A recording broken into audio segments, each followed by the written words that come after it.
राम राज में शूद्र चमार के मिले न पेट भर खाना हो।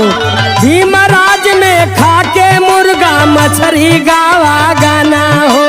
पड़ल जरूरत आज राम के भीम से घरवा बने लगल। छोड़ा लोगवा राम का चर्चा भीम का चर्चा चल लगल।